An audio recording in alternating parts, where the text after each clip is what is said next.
Bismillahirrahmanirrahim. Assalamualaikum warahmatullahi wabarakatuh.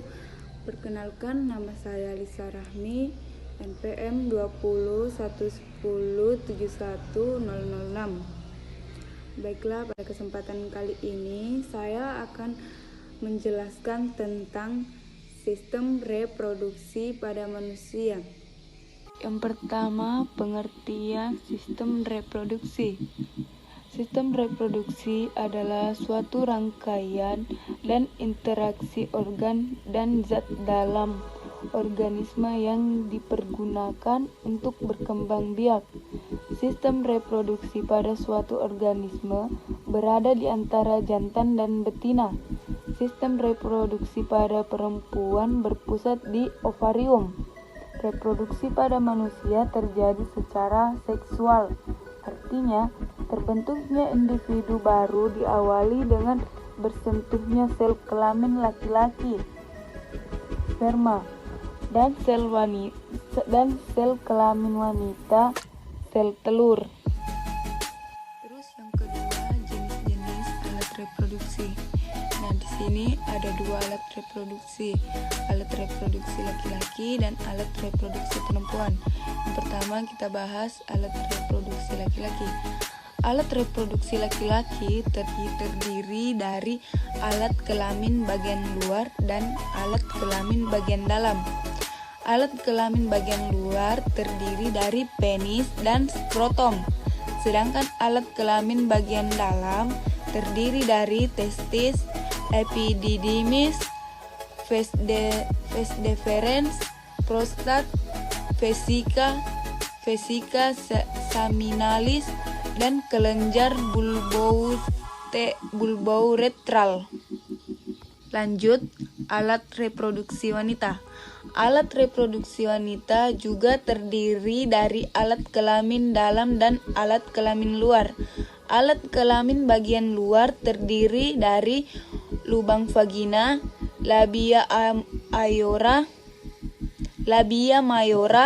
labia minora, mons, pubis, dan klitoris. Sedangkan pada alat kelamin bagian dalam terdapat ovarium, tuba fallopi atau oviduk, dan uterus atau rahim. Di sini ada nama-nama organ pada sistem reproduksi manusia. Yang pertama, bagian-bagian alat reproduksi pada pria. Yang pertama, testis, epididymis, vas deferens, vesicula seminalis, kelenjar Chopper, uretra, penis, dan skrotum. Sedangkan bagian-bagian alat reproduksi pada wanita yaitu volvula, vagina, cervix, rahim, ovarium, dan tuba fallopi. Lanjut pada sistem kerja reproduksi manusia. Pertama, pada reproduksi laki-laki. Semua sistem reproduksi di atas berkembang semenjak anak laki-laki masih berada dalam kandungan ibunya. Dengan adanya enzim dan hormon, maka setiap bagian dari sistem reproduksi pria akan dimulai terbentuknya pada janin yang masih berusia 2 bulan.